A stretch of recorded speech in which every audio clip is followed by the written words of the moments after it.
Bonsoir à tous. Merci d'être avec nous pour ce premier colloque populaire sur les langues juives en traduction.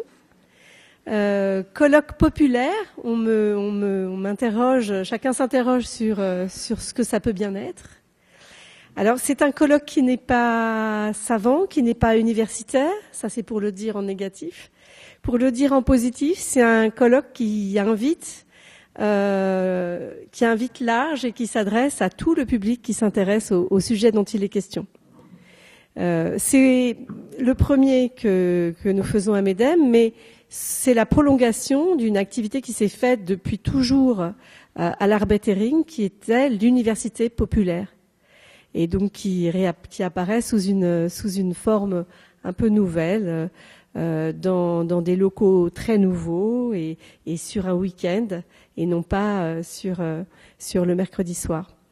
Alors, pour ce premier colloque populaire, nous avons choisi de nous intéresser aux langues juives, auxquelles le Centre MEDEM est très attaché, et c'est un attachement que nous partageons, au moins en ce qui concerne le yiddish, puisque aujourd'hui ce soir on s'occupe de yiddish. Demain, on inclut l'hébreu, le judéo-arabe, le judéo-espagnol. Cet attachement au yiddish, à la langue, à la littérature, à la culture, nous le partageons avec plaisir ce soir avec la Maison de la Culture Yiddish, avec l'AACCE, et on sait qu'on le partage avec plusieurs autres associations dans Paris, avec laquelle, ici ou là, nous faisons des partenariats. Et le partenariat le plus large qu'on ait réussi à mener ensemble jusqu'à maintenant, c'est autour du projet Purim Spiel, c'est-à-dire la reconnaissance du Purim Spiel, qui était la seule forme de théâtre juif admise par les rabbins dans les temps anciens. Donc nous travaillons tous ensemble pour faire reconnaître le Purim Spiel au patrimoine immatériel de l'UNESCO. Donc ce soir, nous avons avec nous le pape du Yiddish à Paris. Merci Yitzhak de partager cette soirée avec nous. Et alors pas la papesse, mais une grande star. Ça va ça? Tu veux bien? Non plus. Une grande dame du Yiddish. Ça, tu ne peux pas dire autrement. Personne. Ça dépend du sens qu'on donne à l'adjectif grand ou petit. Voilà. Donc, on est très heureux d'inaugurer cette soirée avec vous deux et Michel Taubert. Je voudrais, avant de vous laisser la parole, remercier tous les bénévoles qui nous ont aidés à préparer ces deux jours, enfin cette soirée, ces 3 demi-journées, disons. Je voudrais remercier mon fils Victor qui nous accueille dans ses locaux. Mon fils n'est ni médecin ni avocat, mais il a des très très beaux locaux et il est directeur de l'entreprise de formation qui dispose des locaux. Merci à vous tous d'être avec nous. Et voilà, j'en ai fini avec l'introduction, je vous laisse la parole. Alors, si, juste pour vous dire dans l'organisation une chose, c'est que demain matin au Centre MEDEM, vous pourrez assister à des tables rondes différentes autour des différentes langues et de différentes problématiques dont vous avez eu le détail dans le flyer que vous avez reçu certainement en format numérique ou trouvé ici ou là en format papier. Et l'après-midi sera consacré à des ateliers. Et vous pourrez choisir des ateliers de traduction, vous pourrez choisir votre langue. Il y aura un atelier pour le yiddish, un atelier pour l'hébreu, un atelier pour le judéo-espagnol et un atelier pour le judéo-arabe. Et ceux qui n'ont pas envie de travailler pourront regarder et discuter avec Michel du film de Nourit Aviv, Traduire. Voilà, qui sera projeté dans l'auditorium. Pour vous inscrire aux ateliers, vous pourrez le faire à la fin de cette conférence. Juste avant d'aller déguster le buffet amical qui est proposé, qui a été organisé, ou alors demain matin. Il y aura plusieurs moments. Les livres traduits par l'ensemble de nos intervenants seront en vente demain au Centre MEDEM. Voilà, je vous remercie et je vous laisse la parole.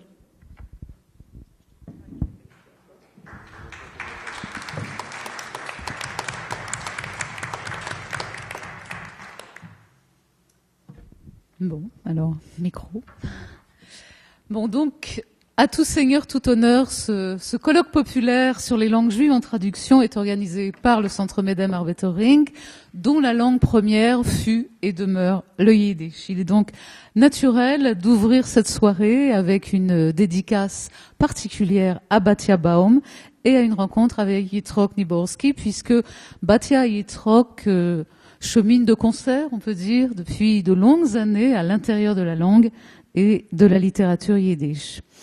Alors commençons par les présentations pour ceux qui ne connaîtraient pas encore ni Batia ni Yitzhak. Batia, on pourrait dire en sous-titre une vie pour le yiddish, mais aussi pour le français. Deux langues qui n'en font qu'une, je te cite, comme tu le dis, joliment, puisque l'on peut dire que tu consacres ta vie à la traduction de la littérature yiddish en langue française. Je mentionnerai dans le désordre Yitzhak Katznelson, Le chant du peuple juif assassiné, Mendele Moichers Forim, la Haridel, le même Mendele, L'anneau magique, Avrom Sutzkever, Aquarium vert, Yitzhak Leibush Peretz, La nuit sur le vieux marché, Yossel Birstein, Un manteau de prince, Aaron Zeitlin, Le dernier lointain. Et cette liste est très loin d'être exhaustive. On peut d'ailleurs mentionner la parution prochaine dans la collection Les mini-bilingues des éditions de la Bibliothèque Medem, un recueil de nouvelles de Fradl Stock intitulé Une danse et autres nouvelles. Batia est lauréate du prix Halperin-Kaminski de la Société des gens de lettres en 1996 et du Grand Prix de la traduction de la même SGDL en 2017 pour Entre les murs du ghetto de Vilno de Yitzhak Rudashevsky. Yitzhak, cela me fait tout drôle de m'adresser à toi en français, mais comme il y a encore quelques rares personnes qui ne comprennent pas le yiddish couramment dans la salle, tu vis en yiddish. Tu dis dans une interview, je vis grâce au yiddish depuis ta naissance même, et c'est peut-être là précisément la caractéristique de cette langue.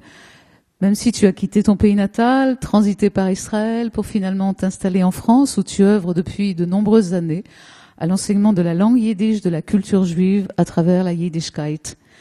Tu es l'auteur, entre autres, du dictionnaire yiddish français en collaboration avec Berl Weisbrot, du dictionnaire des mots hébraïques et araméens en yiddish avec la collaboration de Shimon Neuberg. Tu as également publié de nombreux articles en yiddish, mais aussi en espagnol, en français, dans des revues universitaires. Tu as participé et participes toujours à moult séminaires consacrés au yiddish et à sa littérature dans le monde entier, d'Oxford à Vilna, en passant par New York, Moscou, Tel Aviv et j'en passe. Tu as consacré ta thèse de doctorat au grand poète, dramaturge, essayiste Aaron Zeitlin, et tu as rédigé d'ailleurs la préface du Florilège de Zeitlin, déjà cité, Die letzte Weitkeit, le dernier lointain, qui vient de paraître, on l'a dit, peut-être pas, aux éditions de la Bibliothèque Medem. J'aimerais donc vous poser à tous deux ma première question. Batia, que représente le yiddish pour toi? Qu'incarne le yiddish pour toi? Tu as dit que j'ai dit le yiddish et le français sont une seule langue pour moi. Ça, c'était vrai dans ma toute petite enfance d'enfant caché. C'est-à-dire que j'ai été cachée pendant la guerre dans un grenier avec une mère qui parlait yiddish et une grande sœur, entre guillemets, qui n'était pas ma sœur, mais qui est la seule rescapée de ma famille. Nous étions cachés dans un grenier à Lyon. Ma mère ne parlait que yiddish, elle est arrivée fin 1938 en France, et cette jeune cousine parlait français et évidemment comprenait le yiddish parce qu'elle le parlait aussi dans sa famille qui venait d'être déportée. Voilà. Et dans ce grenier, donc j'avais une seule langue en effet, dont je ne savais pas ce qui était le yiddish et ce qui était le français. Les premiers mots de yiddish que j'ai prononcés dans la rue, ma mère m'a frappé sur la bouche et j'ai compris qu'il était interdit de parler. Donc le yiddish est resté longtemps pour moi une langue secrète, dangereuse, donc perdue même, puisque moi j'ai été une enfant perdue ensuite, cachée à la campagne chez des paysans, et je ne parlais plus. Je n'ai pas parlé pendant quelques années, voilà. Et après la guerre, ma mère m'a retrouvée, donc j'ai été dans les maisons d'enfants. Et dans les maisons d'enfants, on nous a appris quand même, les maisons d'enfants de la CCE, de la rue de Paradis, on nous a appris, d'abord nous avions des moniteurs et des directeurs qui parlaient yiddish, il y avait certains d'ailleurs qui revenaient des camps, et on était une communauté d'enfants qui avaient entendu parler yiddish, avec des gens qui parlaient ou ne parlaient pas yiddish, et le yiddish faisait partie de ce noyau, de ce foyer. Parce que réellement, c'est ça qui a été pour moi le foyer, la communauté des enfants et des jeunes qui s'occupaient de nous. Et qui s'occupaient de nous avec une pédagogie qu'on ne trouvait pas à l'extérieur. Quand j'ai quitté la maison d'enfants, j'ai été paumée de nouveau, vous bin ich auf der Welt, de nouveau privée de quelque chose qui était chaleureux et qui venait de cette culture yiddish et qui était très en avance sur la pédagogie que nous trouvions dans les écoles à l'époque de la pédagogie et les rapports entre les gens et les rapports avec les adultes aussi, qui étaient des rapports directs. Et le sentiment que j'avais dans la maison d'enfants, c'est que nous étions en rond, tous assis en rond sur une pelouse verte, à échanger des paroles. Et dans ces échanges-là, il y avait aussi du yiddish, des chansons, et une pensée, une chaleur et une affection, qui est restée pour moi l'emblème de cette yiddishkeit. Et puis, bon, ensuite, j'ai entendu beaucoup parler yiddish, parce qu'après la guerre, il y avait à Paris un milieu très vivant, en yiddish. Il y avait beaucoup de réunions, les gens se retrouvaient, il y avait des conférences et des meetings, et des affrontements politiques très virulents, puisque tout le monde cherchait à s'orienter entre être encore communiste ou ne plus l'être, Israël naît, est-ce qu'on devient sioniste. Enfin, il y a eu des affrontements même très violents, et je me souviens d'un meeting à la Mutualité où ils se sont envoyés des tomates à propos justement des procès de Moscou contre l'intelligentsia yiddish, des procès et des assassinats d'intellectuels yiddish en Union soviétique. Et ça a été, et j'ai traîné beaucoup dans les ateliers, donc j'ai entendu, on parlait, on chantait, on discutait philosophie, on parlait de Spinoza et on se bagarrait politiquement aussi, voilà, de manière très très vitale, et parce que c'était aussi vital de trouver comment s'orienter. Donc j'ai été emplie de tout ça, mais évidemment je ne pouvais pas y avoir accès pour l'exprimer. Donc j'ai eu ce sentiment longtemps d'être imprégnée de quelque chose auquel je ne pouvais pas donner expression. Imprégnée, non-expression. Il m'a fallu des années pour me dire je suis imprégnée de quelque chose de très puissant qui n'a pas sa place dans ce monde. En tout cas, moi, je ne trouvais pas sa place. Il a fallu que j'aille chercher. Or, j'avais déjà 35 ans quand je me suis dit, voyons de quoi il s'agit de près. J'ai demandé à ma mère comment elle, parce que c'était une militante communiste en Pologne, comment elle était devenue, comment elle avait fondé une cellule, elle qui était d'une famille pieuse, traditionnelle, comment elle a fondé une famille, une cellule, disons, communiste, entre guillemets, parce que je pense que ce n'est pas les communistes qui sont embrigadés dans les partis communistes. Et elle me dit, c'est de lire Sholem Aleichem. Et Mendele, Dikleatsche, la Haridel. Bon, je ne pouvais pas vraiment le croire. J'ai compris quand on m'a demandé de traduire Die Klatsche, la Haridelle de Mendeley. J'ai compris évidemment qu'il y avait là le modèle d'une pensée de l'intérieur, d'une pensée qui est à la fois dedans et dehors, dans le monde, dans le petit monde, dans le monde yiddish, et qui cherche à faire sortir le monde yiddish de son enfermement et entrer dans le monde, mais entrer dans le monde sans se perdre. Et bon, j'ai retrouvé ça. Donc j'ai retrouvé quelque chose dont j'étais imprégnée sans savoir exactement ce que c'était. Et là, il y a eu comme cette exigence d'aller trouver de quoi il s'agissait exactement. Et donc, il y a eu la découverte de la langue, et à travers la langue m'est revenue par un travail théâtral. Ça, c'est encore une chose, parce que cette voix qui était en moi, et à laquelle je ne pouvais pas avoir accès, le travail théâtral a permis de tout ce qui m'était entré par les oreilles, d'aller le chercher profondément pour le ressortir par la bouche. Et bon, donc voilà comment je me suis tournée vers le yiddish. Il se trouve qu'à ce moment-là, Yitzhak Niborski est arrivé d'Argentine et qu'un cercle d'études s'est créé autour de lui. Et c'est vraiment une chance que nous avons eue de pouvoir avoir accès enfin, il y avait des cours de yiddish, mais bon, moi je l'ai reçu de Yitzhak, ainsi qu'un petit nombre de gens autour de lui, puisque lui était détenteur d'un savoir. Voilà.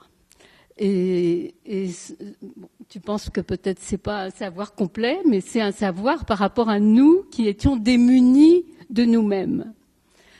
Et il a fallu retrouver cela, aller le chercher dans les textes, donc commencer à lire et s'apercevoir que cette littérature était imprégnée de...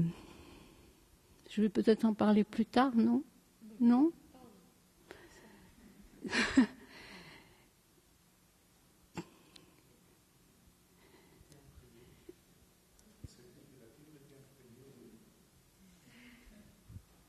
D'un savoir qui courait depuis les temps bibliques et qu'il a fallu tirer tous les fils que l'on trouve dans la langue et dans l'écriture, dans la langue parlée même, et dans l'écriture, tirer tous les fils qui viennent de si loin, même les fils qu'on ne connaît pas, mais dont on perçoit qu'il y a des liens. Et cette littérature et la langue nous rattachent de siècle en siècle à ces origines-là. Ce que je pense, moi, des langues juives en général, du yiddish en particulier, c'est que ce sont des langues qui portent en elles la traduction. C'est-à-dire qu'elles portent les valeurs du texte biblique que l'on a étudié et commenté ensuite même dans le Talmud, où le commentaire est déjà en judéo-araméen, c'est-à-dire déjà dans la langue vernaculaire, que l'on parlait à l'époque dans la région, est déjà judaïsée, et que, de même que cet araméen Targum, l'araméen, bon, Turgoman, voilà, qui va donner Turgoman le traducteur, l'araméen, le Targem, qui veut dire traduire. Avec le yiddish, on a la même chose. Le yiddish, alors, on a les commentaires, on a le texte biblique, les commentaires, et ensuite on a le taïch. C'est-à-dire le texte biblique est en hébreu, le commentaire est en hébreu et en araméen, et ensuite on nous donne le taïch en Deutsch, en allemand. Et le taïch, c'est traduction, commentaire, paraphrase dans la langue que l'on parle. Es Taïch, ça veut dire. Donc c'est pas réellement seulement traduction, c'est une traduction qui va puiser toutes ces ressources qui sont passées de siècle en siècle et qui s'expriment dans la langue et dans la langue parlée, dans la langue populaire, dans la langue du peuple. Bon, voilà ce que je voulais dire grosso modo. Bon, La même question, Yitzhak, pour toi. Qu'est-ce que le yiddish pour toi? Ça, c'est... Oui, sur le plan biographique, ça a été très différent de ce qui est arrivé à Batia. J'ai eu la chance que mes parents, au lieu de s'établir en France à la fin des années 1930, en fait, ils se sont établis à Buenos Aires et alors j'ai pas eu d'occupation ni besoin d'être caché et les choses se sont déroulées tout autrement. Une famille qui parlait en yiddish. Nous étions fréquentés par des voisins et des amis et des parents qui parlaient en yiddish. Et pour moi, c'était la chose la plus naturelle du monde. Je me rendais bien compte que tous les enfants de mon âge, même dans ma famille, ne parlaient pas tous ou ne parlaient pas tous si bien que moi le yiddish. Mais tout de même, c'était une langue que beaucoup de gens autour de moi et des plus proches parlaient. Depuis l'âge de 5 ans, j'ai été envoyé à des écoles qui fonctionnaient en yiddish ou un peu plus tard en yiddish et en hébreu, mais toujours avec une présence très importante du yiddish. Et ça depuis l'âge de 5 ans et jusqu'à l'âge de 18 ans, je suis allé tous les jours, 5 fois par semaine, à des écoles où la totalité ou une partie des études se faisait en yiddish.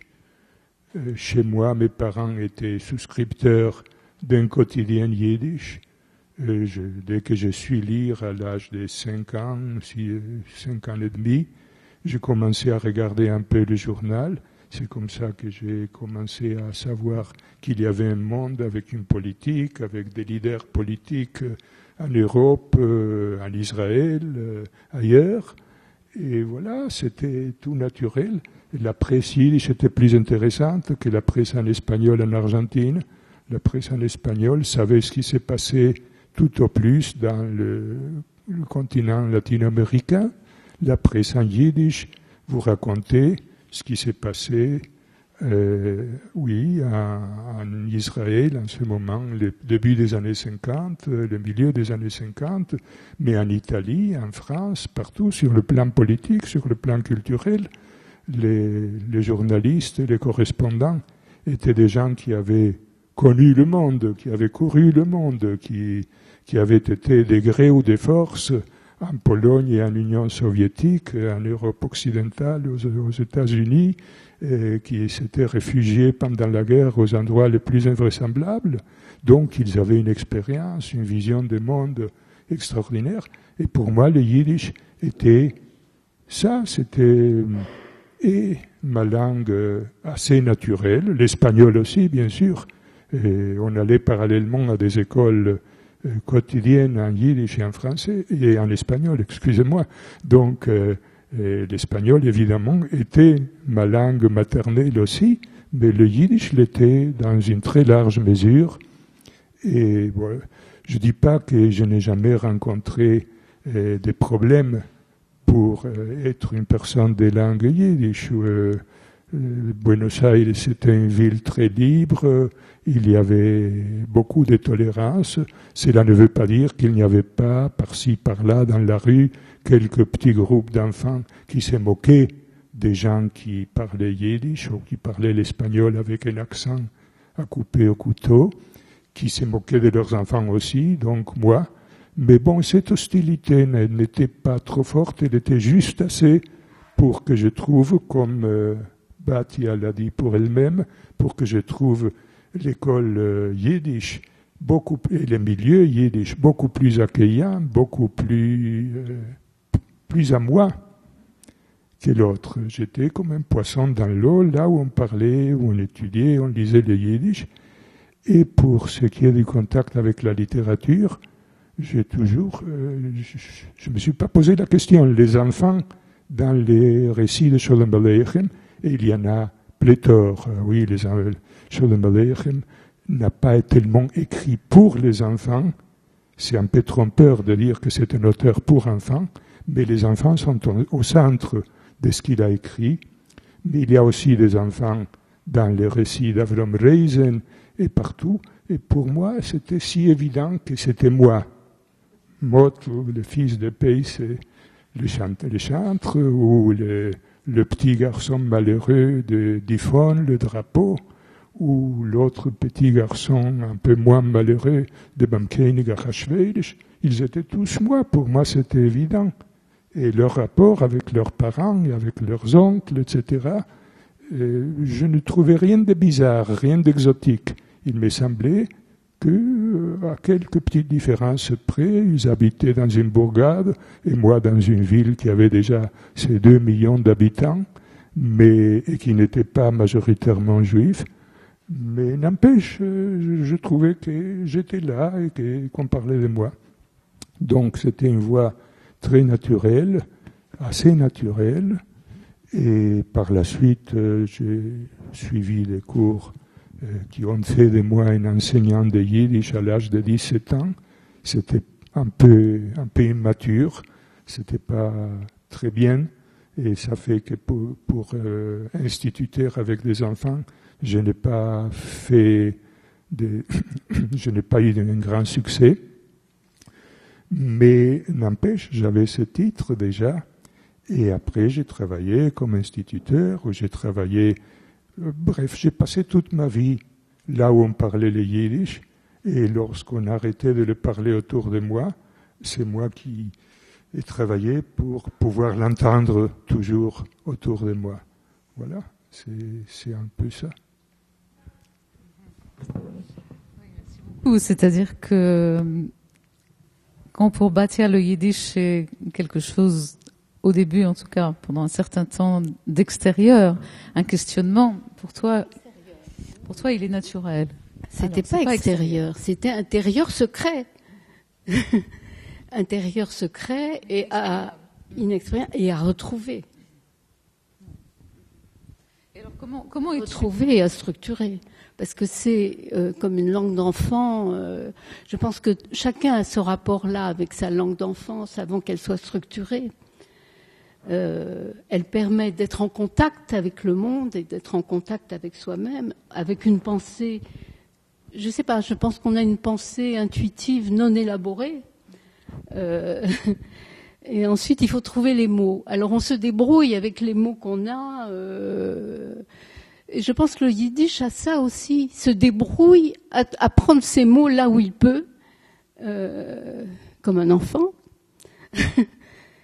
et pour exprimer ce qu'il a exprimé de la situation de ses locuteurs, qui sont à la fois en contact avec une culture très riche et très savante, et très commentée déjà, et en même temps avec une situation dans le monde qui oblige à se débrouiller pour trouver les moyens de s'exprimer. Bon. C'est comme ça que tu entres en traduction? Enfin, entrer en traduction, comme on dirait. La traduction, pour moi, au départ, c'était juste, comme la lecture était si lente, c'était pour être sûr que j'allais pas, à la fin de la page, avoir oublié ce qu'il y avait au début de la page. C'est-à-dire, c'était aussi rapide d'écrire, c'est-à-dire d'être dans ce processus-là pour être sûr que j'ai bien compris d'abord, et pour garder trace. C'est-à-dire, pour moi, la traduction, au départ, c'est une lecture approfondie. Et c'est vrai que c'est une partie de la traduction, d'être une lecture approfondie, qui scrute le texte pour en tirer tout ce qui est apparent et parfois pas apparent non plus. C'est-à-dire parce que toute écriture est nourrie de silence. Toute parole est nourrie de silence. La parole sort du silence. On n'arrive pas à tout dire. Donc, dans l'écriture, ces fils qu'on tire, c'est aussi des fils de silence. C'est-à-dire, j'ai du mal à expliquer ça. C'est la place de la poésie aussi, et le rythme de la phrase, le rythme de la pensée qui arrive dans. Le rythme de la pensée qui se développe dans la phrase de telle et telle façon.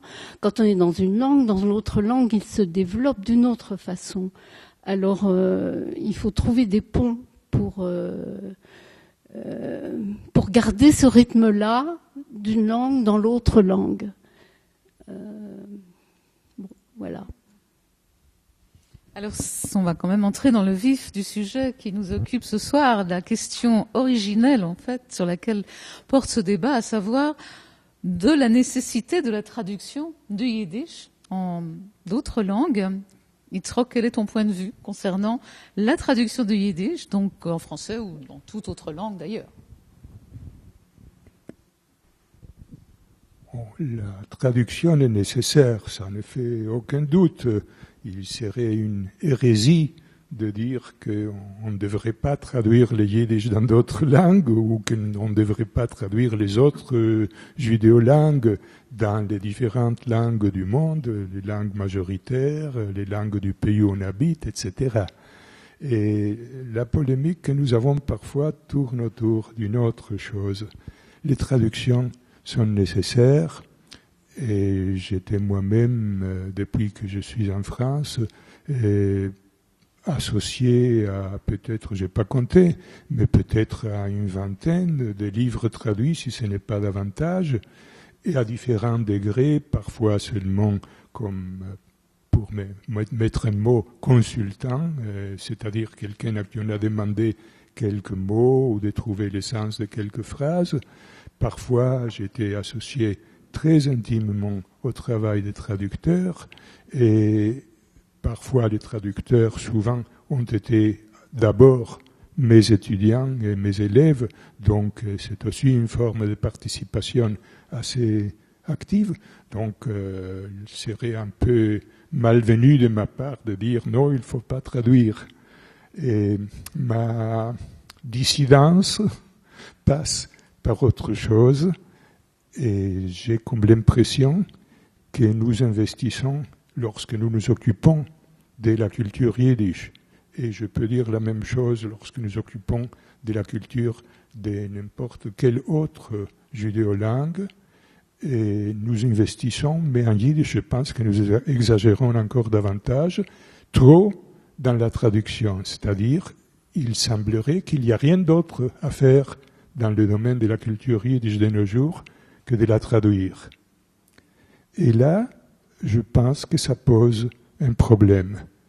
Si on veut transposer ça à un domaine qui n'est pas strictement celui de la littérature, disons que c'est comme vivre de la vente des biens de la famille. Combien de temps peut-on vivre? En yiddish, il y a un dicton, As me lebt von einem Greiten, kennt man oft einen Berg mit Gold. Lorsqu'on vit, pour ainsi dire, de son héritage, on peut manger une montagne d'or. Mais ça ne se reproduit pas, la montagne d'or. Oui. Il y a un peu de cela. Bien sûr, les choses, pour les exprimer, on les dit toujours d'une façon trop carrée, trop pointue, trop je ne sais pas quoi, et tout est toujours infiniment plus nuancé. Mais il y a un peu de cela. Et bon, voilà, moi, ça me pose un problème. Et je suis tout à fait partisan de comment dire, le transvasement. Il y a un mot comme ça en français? Non? Oui, ou la transfusion des judéolangues, la transfusion du yiddish et de sa littérature surtout, vers d'autres langues, mais je voudrais voir davantage des générations de sang nouveaux. Et ça, je ne le vois pas tellement, et je pense qu'il faut mettre davantage d'énergie, davantage d'enthousiasme dans d'autres tâches, y compris celle d'écrire en yiddish, celle d'écrire de nouvelles choses en yiddish, que peut-être les traducteurs inspirés, et Dieu sait si Batia en est une, et on peut dire une nouvelle conscience de la traduction du yiddish. C'est ça que je dirais si je devrais la définir, et une conscience que je salue. Mais bon, donner quelque chose à se mettre sous la dent aux héritiers des Batia, des Evelyn, des Nadia, des traducteurs que je salue ici et qui ont déjà fait leurs preuves comme traducteurs des yiddish, bon, et de produire davantage pour qu'il y ait quelque chose à faire dans l'avenir. Donc ça suppose que les étudiants en yiddish aient atteint un niveau suffisamment élevé pour pouvoir ensuite être des créateurs dans cette langue. Or, les locuteurs dont le yiddish est la langue maternelle ou... Il n'existe presque plus les locuteurs dont le yiddish est la langue maternelle. Moi non plus, je ne peux pas dire que le yiddish est ma seule langue maternelle. Il est ma langue maternelle, mais en concurrence, et avec une concurrence très forte, avec l'espagnol. Je suis allé tous les jours de ma vie aussi, de ma vie d'enfant et d'adolescent, je suis allé aussi à l'école en espagnol. Et les matières qu'on apprend au lycée, je les ai apprises en espagnol, pas en yiddish. Oui, les mathématiques, la physique, la chimie, très mal apprises, je l'avoue. Oui, j'étais un cancre. Mais quoi qu'il en soit, si quelque chose est resté dans ma tête de tout cela, c'est en espagnol que je l'ai appris. Et tant d'autres choses. Et bon, bref, les gens dont le yiddish serait la langue maternelle claire, exclusive, prédominante pendant toute leur vie, sont très rares, en tout cas très rares, dans le milieu séculier. Tout le monde sait qu'il y a des milieux ultra-orthodoxes, pas beaucoup en France, mais même en France, et ailleurs beaucoup plus, où les gens vivent toujours, où une bonne partie des gens vivent toujours en yiddish. Mais même dans ces milieux-là, c'est toujours dans une concurrence avec la langue du pays. Donc le yiddish pur et dur comme la vraie, la seule langue d'une personne n'existe plus. Donc qu'est-ce que je demande lorsque je dis que la traduction ne peut pas être notre seul horizon? Je ne sais pas. Et j'essaye, je vous l'ai dit, lorsque on n'a plus parlé le yiddish autour de moi, j'ai fait des pieds et des mains pour continuer à l'entendre. Je l'ai fait au sein de ma famille, je le fais comme façon de travail, et je me dis, à force de crier, peut-être Louis va naître, comme l'a dit un célèbre écrivain, et quelque chose va se produire. Et sinon, c'est bien, on traduira jusqu'à ce qu'on aura épuisé le réservoir. Est-ce que, Batia, tu voudrais réagir, répondre? Je ne peux pas trop répondre. Je pense qu'Isroc a raison, mais c'est un crève-cœur. Moi, j'ai traduit des auteurs vivants qui n'écrivent plus.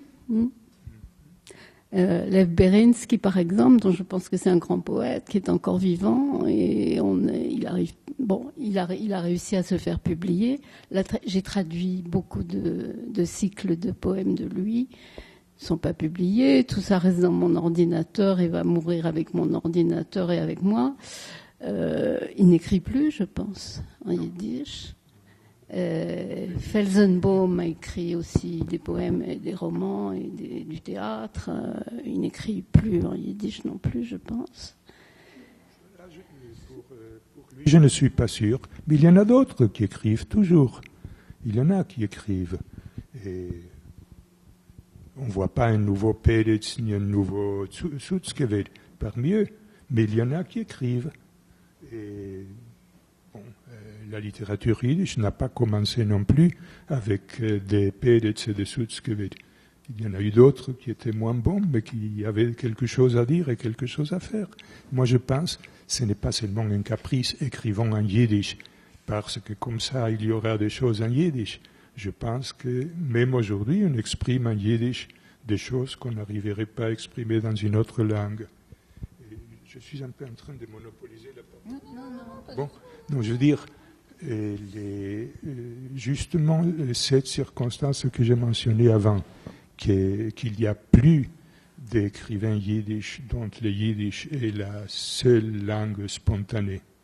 Et pour tous, elle est en concurrence avec le russe, avec l'hébreu, avec l'anglais, avec tout ce que vous voudrez. Mais ça a toujours été le cas. Ça a toujours été le cas. Les gens qui parlaient yiddish possédaient plusieurs langues et ont écrit dans d'autres langues aussi. Tout à fait. Mais lorsque Et lorsque Mendel décide de ne plus d'écrire en yiddish et pas seulement en hébreu, et il commence à écrire tout de même dans sa première langue, dans sa langue la plus authentique, dans sa langue la plus spontanée. Et c'est la même chose pour tous les autres de ces deux générations de précurseurs. Il savait, oui, Pérez a écrit en polonais aussi, et Schodemaley m'a écrit en russe aussi, et il savait, il maîtrisait ces langues-là, ils avaient du talent à revendre, et ils auraient pu faire carrière aussi dans ces langues-là, comme l'a fait Shimon Flug, qui a été un grand poète russe très reconnu, avant de répudier le russe et de se mettre à écrire en yiddish. Oui. Donc, mais le yiddish était leur vraie langue. Donc, leur retour ou tournant vers le yiddish n'avait rien de surprenant. Aujourd'hui, lorsque quelqu'un qui aurait pu et qui peut et qui fait peut-être ça, qui peut écrire en russe aussi aisément qu'en...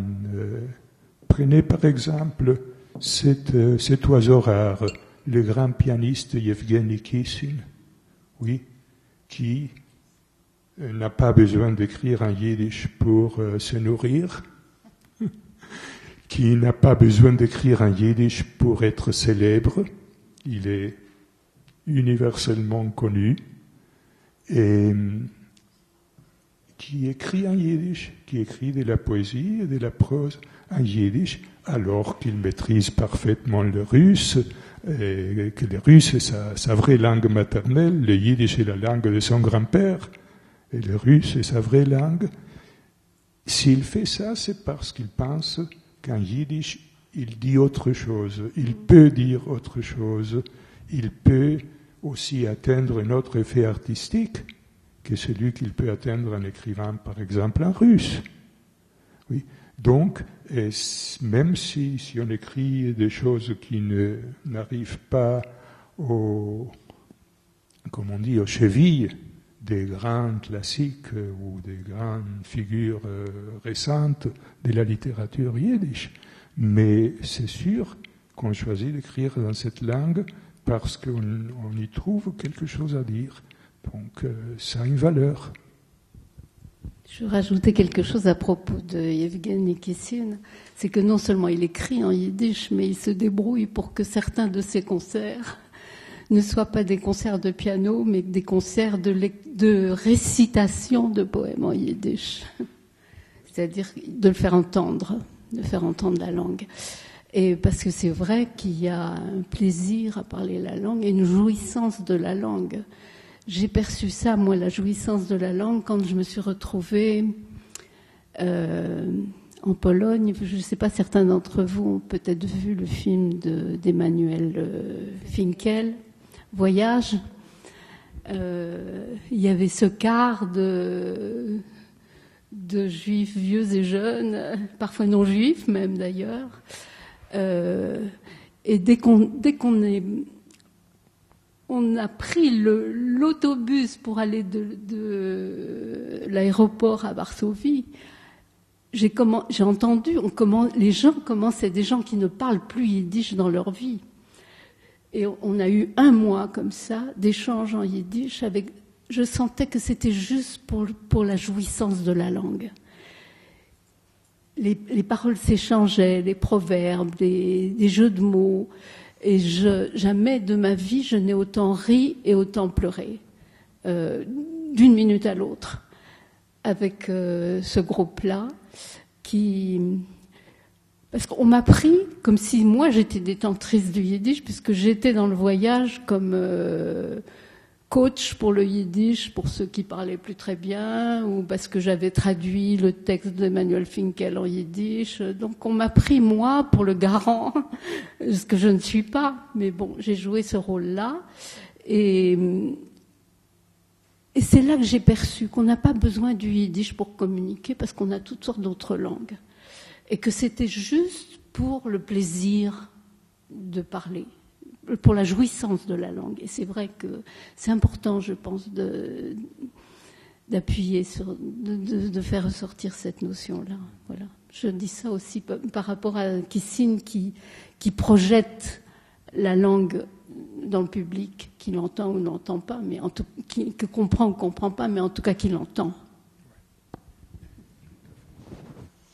Alors justement, je voudrais rebondir sur cette notion de jouissance, de plaisir, par rapport à la traduction, donc à ton, je peux pas dire métier ou travail, parce que je pense pas que ce soit dans ce terme-là que ça s'exprime, mais en tout cas ta passion de traduire, et de traduire, bien sûr toi, mais aussi dans tes ateliers de traduction où tu associes d'autres traducteurs en herbe.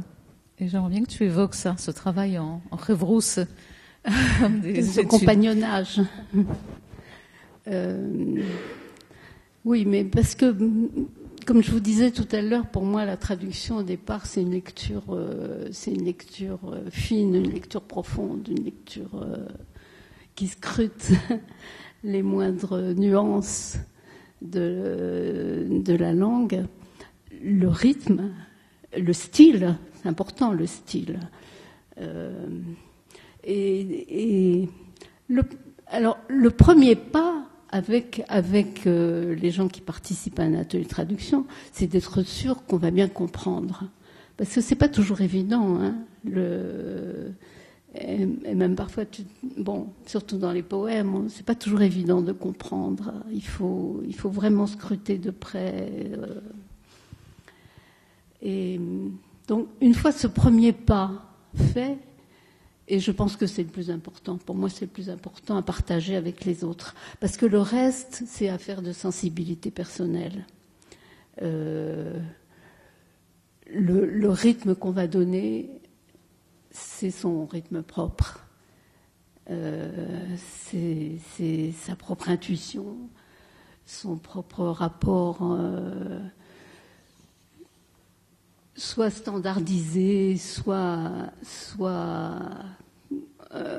rebelle par rapport à la langue d'origine, à la langue d'arrivée, oui. Voilà, c'est-à-dire dans quel moule on se coule, et c'est différent pour chaque auteur aussi.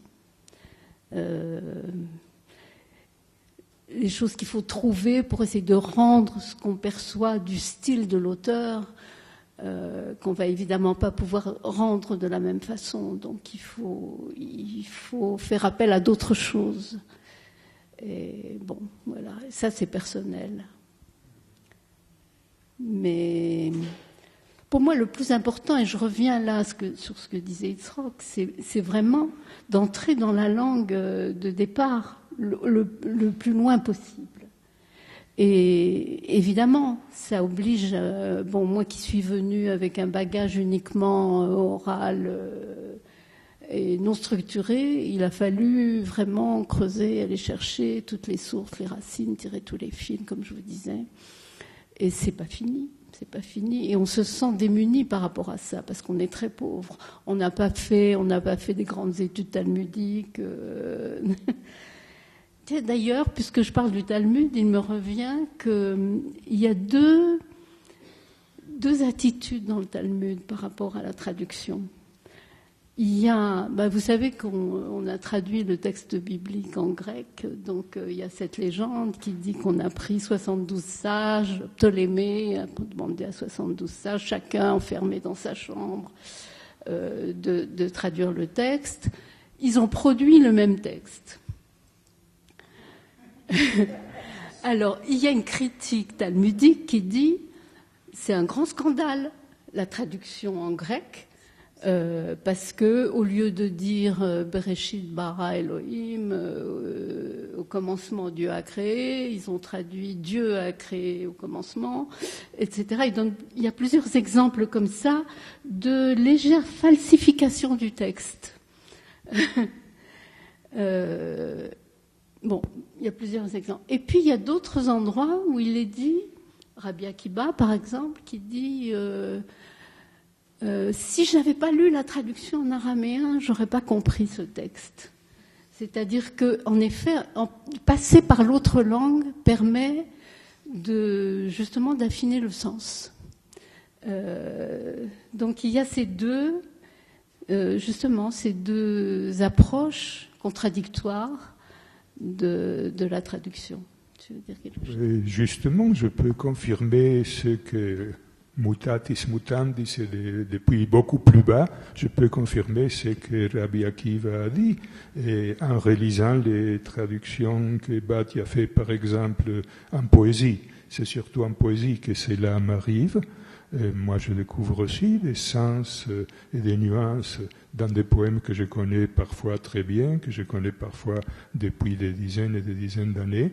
Et pourtant, en lisant la traduction et en débattant de la traduction, il m'arrive plus d'une fois de trouver des échos, des associations et des significations différentes, élargies, enrichies. Et cela est très vrai. La traduction lorsqu'elle est faite comme ça, lorsqu'elle est faite comme une lecture approfondie, fine, et surtout lorsqu'elle est faite sans se précipiter, en réfléchissant à chaque chose et en cherchant les racines de chaque chose, et évidemment, elle a cette force d'ouvrir le texte, même pour ceux qui sont chez eux dans la langue d'origine. C'est un grand mérite qu'elle a, oui.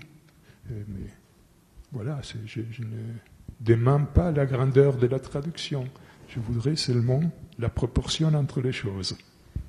Donc vous seriez d'accord avec Walter Benjamin, grand théoricien de la traduction dans la tâche du traducteur, quand il écrit « Aucune traduction ne serait possible si son essence ultime était de ressembler à l'original ».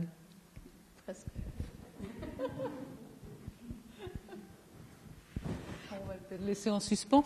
Moi, j'aimerais bien qu'on revienne quand même à la langue cible, comme on dit, à la langue d'arrivée, donc à cette langue française, qui va se modifier, muter, je ne sais comment le dire, pour rentrer dans l'idée, je sais pas. Ah oui, pardon, pour donc enfin, je pense que tout le monde a entendu, mais c'était pour le son du technicien. Et encore revenir à ta formule quand même, j'y tiens. Lorsque tu fais se rencontrer les deux langues, qu'est-ce qui se passe ? Comment ça se passe ? Mais écoute, c'est différent pour tous les auteurs. Donc c'est une langue différente à chaque fois, en quelque sorte. Mais c'est pas moi qui peux le dire, ça. Je sais pas, parce que pour moi c'est ma langue. Mais oui, évidemment, c'est ma langue qui se plie à ce que je perçois de la langue et du style de l'auteur. Mais il est clair que j'ai quand même le sentiment qu'il faut pousser des coudes le français pour frayer, pour laisser place au rythme du yiddish et aux images qui viennent, parfois des images qui viennent de très loin, qui sont des commentaires.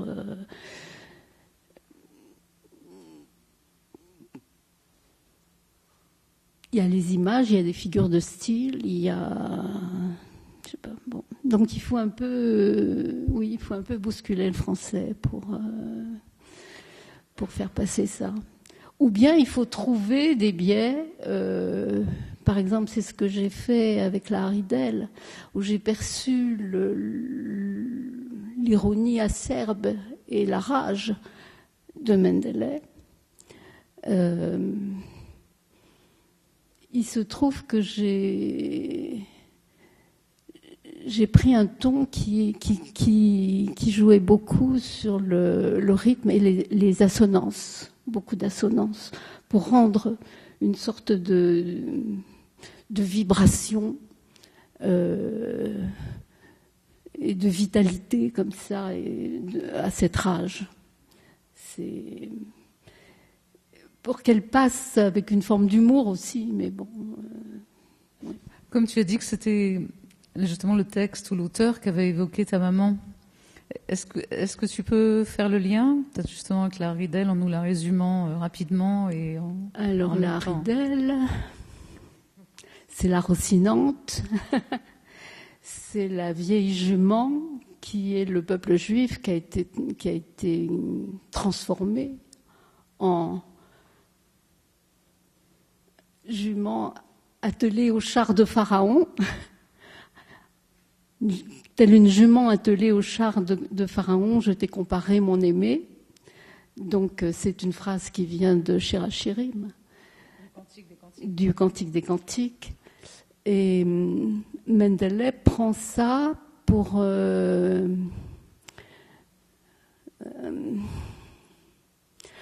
il représente le peuple juif qui a été perdu figure humaine depuis ce temps-là et qui retrouve figure humaine de temps en temps, mais qui court de siècle en siècle et de pays en pays sous cette forme-là. Toujours, on lui monte sur le dos, on l'opprime, on l'utilise, on l'exploite. Elle est pourchassée, décharnée et couturée de cicatrices. Évidemment avec tous les pogroms, voilà. Et il y a un jeune masquille qui veut lui redonner figure humaine. Donc, ça représente le jeune qui est juif, non juif, c'est-à-dire il est juif pour les autres qui voudraient qu'il soit pas juif, et il n'est pas juif pour ceux qui voudraient qu'il soit juif. Je ne sais pas si vous voyez ce que je veux dire. Bon, donc il est dans cette situation-là, et lui, ce qu'il veut, c'est redonner figure humaine à son aimé si maltraité. Son aimé si maltraité, on peut repenser à Mendele qui considère la langue yiddish aussi comme la maudite et l'aimé maltraité, à qui il faut redonner aussi son statut de femme aimée. Et donc, au milieu, aux 2/3 du livre, ce jeune masquille, garçon des Lumières, qui n'est plus juif comme les Juifs voudraient qu'il soit juif, mais qui n'est pas non plus, qui peut pas non plus entrer dans la société parce qu'on ne le laisse pas entrer. Et qui s'appelle Israël. Et qui s'appelle Isroulik, le petit Israël. Et qui promet à sa mère qu'il va rester Israël, qu'il va pas s'assimiler. Mais il veut quand même moderniser. Et il est attrapé par Ashmodai qui est donc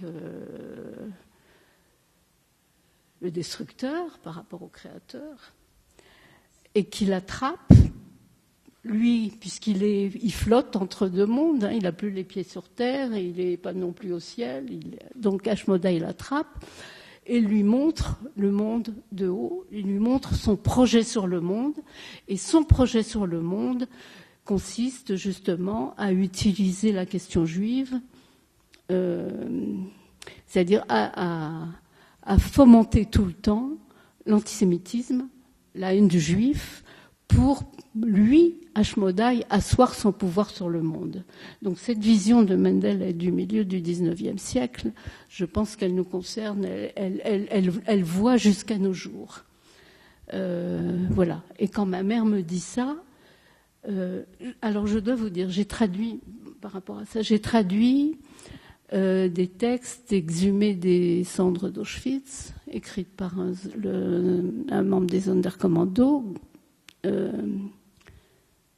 Gradowski, j'oublie son prénom maintenant, Zalman Gradowski, qui décrit son travail. Ah voilà, il décrit son travail de Sonderkommando. Il dit jamais les Allemands, il dit toujours les serviteurs de leur Dieu, le diable. Et ça, c'est une expression qui vient de la Haridel, parce que Ashmodai, quand il montre qui montre les fumées de la civilisation, les hauts fourneaux, les fumées de la civilisation qui envahissent le monde et qui le détruisent et qui boucanent tous les cœurs. Et il dit ça, ce sont les autels à mon service, à moi, Dieu le diable. Et quand Zalman Gradowski utilise cette expression, évidemment qu'il se réfère à ça. Et quand il décrit les fumées, voilà, il a cette vision-là, quoi. Bon. Bon, donc tu es en traduction, tu es un passeur. Enfin, je ne sais pas si on peut faire un féminin qui soit audible. Je crois que il y a un texte que j'ai retrouvé ce texte dont tu m'as parlé ce matin. Dans Esquisse, oui, je l'ai là, et je me dis, mais pourquoi je parle? J'aurais mieux fait de vous lire ce texte, parce que j'ai dit tout ça très bien dans ce texte-là, et qui finit par « je suis passeur ». Voilà. Voilà.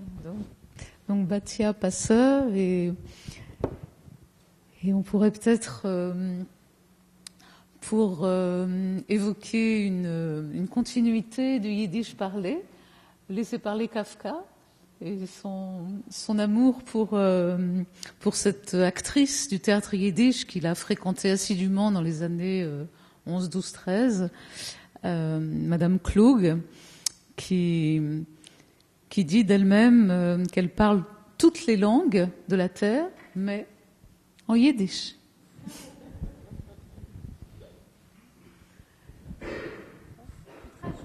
Chose. C'est à propos, parce que ça me reste sur le cœur, j'ai pas parlé de la Tardema. Voilà. Alors, il y a quelques années, j'ai été invitée au collège de traduction à Arles à faire un atelier de traduction du yiddish, qui a eu beaucoup de succès d'ailleurs. Mais j'étais paniquée à l'idée, qu'est-ce que je vais leur raconter aux grands traducteurs de toutes les langues? Moi, j'arrive, c'est à peine si j'ai traduit une chose, d'ailleurs un livre que j'aime beaucoup, qui s'appelle Yossik, qui sont les mémoires d'enfance de Joseph Bouloff, qui était un homme de théâtre, donc qui décrit une enfance juive d'homme de théâtre, de quelqu'un qui est devenu un homme de théâtre à Vilno au début du XXe siècle. Ouh là là, je me suis perdue, oui. Donc, j'ai demandé conseil à Rabbi Nachman. Qu'est-ce que je vais leur dire? Et Rabbi Nachman m'a dit, Targum, la traduction, a la même valeur numérique que Tardema. Alors Tardema, c'est la torpeur, le sommeil d'angoisse dans lequel est tombé Adam quand il s'est retrouvé seul au monde et qu'on lui a amené les animaux pour les appeler, mais il les a appelés et il n'en a trouvé aucun qui soit une aide contre lui. Donc il y a eu cet endormissement, cette torpeur,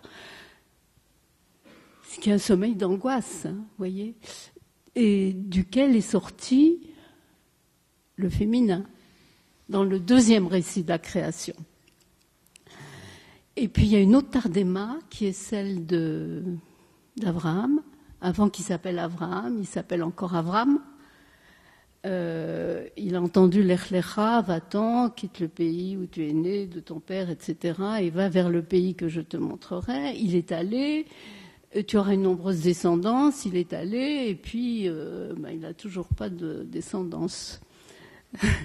Donc de nouveau, ce sommeil d'angoisse, cette torpeur, Tardema, dans lequel, alors, il y a un rêve, hein, où lui est promis la promesse de nombreuses descendances, mais il sort de ce rêve avec un hey dans son nom, c'est-à-dire le hey qui est l'autre, c'est le féminin, et c'est aussi l'autre, le tout autre, c'est Dieu. C'est-à-dire que dans la Tardema, dans cette angoisse d'être entier et seul, on trouve l'autre. Et la traduction, c'est ça. C'est qu'on se retrouve avec, et ce que je veux dire sur les langues juives, voilà, c'est qu'on est soi-même avec de l'autre en soi. Et que dans sa propre langue, on a du soi et de l'autre. C'est-à-dire on a l'accueil de l'autre qui est cette la grande mitzvah, enfin la grande qualité du judaïsme d'une certaine façon, puisque c'est la grande qualité d'Abraham, l'accueil de l'autre, hein, Achnos Esoerer.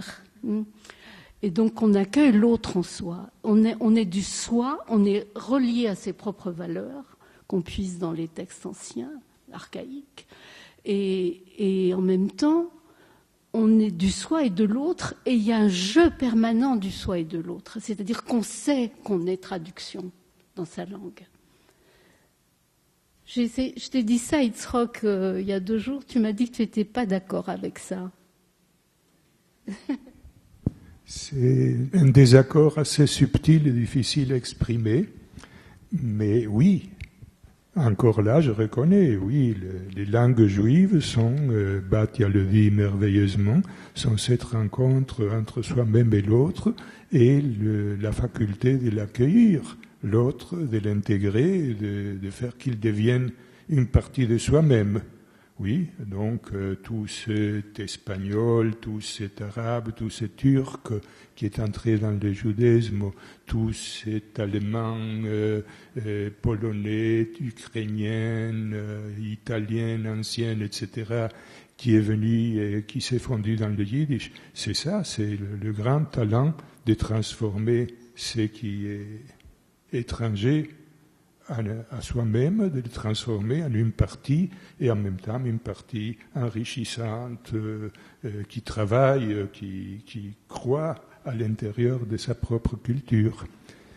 Mais est-ce que le travail que nous pouvons faire aujourd'hui, lorsque nous traduisons les littératures en langue juive, est-ce que ce travail peut être de la même nature? Est-ce qu'il peut être aussi fécond que ça? Nous n'avons pas la possibilité maintenant de transformer, mettons, le français en une partie de nous-mêmes parce qu'il l'est déjà, il a contourné le canal de la langue juive qui se formerait un jour à partir de je ne sais pas quoi, de l'hébreu et du français. Et le français fait partie de nous, de tous les yiddishophones, de tous les locuteurs des judaïsmes ou des judéo-arabes, si seulement ils habitent dans des pays de culture française, sans le besoin de l'accueil de leur langue juive. Il est là parce qu'il est omniprésent. Notre réalité a changé.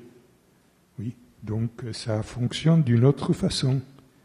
Et aussi, le livre que nous produisons lorsque nous traduisons, ce n'est pas la même chose que les livres que nous produisions il y a 500 ans, 400 ans, 3 siècles, lorsque nous traduisions des choses qu'elles viennent d'une langue non juive ou qu'elles viennent de l'hébreu et de l'araméen, comme nous avions dans le temps. Les livres avaient le temps de mûrir avec les générations. Et c'est là qui faisait que le produit de la traduction devenait, au fil des siècles, il devenait une partie de nous-mêmes. Mais ce n'est plus le cas. Oui, on est passé, je ne sais pas comment le dire, on est passé d'une civilisation du livre unique à une civilisation du livre à usage unique. C'est bien différent. Bien sûr, c'est une boutade. Les livres uniques, en fait, c'est une immense bibliothèque. Oui, parce que les commentaires, je n'ai pas besoin de détailler, c'est une grande bibliothèque créée à longueur de siècles par de très nombreuses générations. Et le livre que j'ai dit, comme ça, par boutade à usage unique, rien ne nous empêche, et ça arrive parfois, d'y revenir, de le relire, de reméditer, de vouloir le retraduire encore une fois, comme Batia qui est tout le temps en train de retraduire tout ce qu'il a déjà traduit. Donc, mais, grosso modo, il y a un changement complet. Et donc, le résultat de notre traduction et notre travail de traduction, il est richissime, il est enrichissant, il a toujours des valeurs énormes, et en même temps, on ne peut pas dire qu'il est un héritier qui ressemble beaucoup à ce travail de traduction qui a fait les langues juives et qui a permis que les littératures en langue juive soient en même temps si juives et si ouvertes, si universelles. Bon. On va peut-être quand même conclure sur une note positive. Moi, je dirais que que la traduction est quelque chose qui est en mutation constante et que au fil des siècles, elle a des visages divers et variés et qu'elle avance sous de multiples formes et toujours dans une... C'est une troisième langue, bon là je plagie quelqu'un, mais qui se forme à partir des deux langues concernées. Mais c'est vrai que ce débat pourrait encore se poursuivre toute la nuit, n'est-ce pas, Hélène? Mais je crois que le moment est venu d'abord de remercier Batia Yetzrock pour cet échange passionnant qui nous ouvre, qui vous a ouvert, je suppose, des horizons insoupçonnés.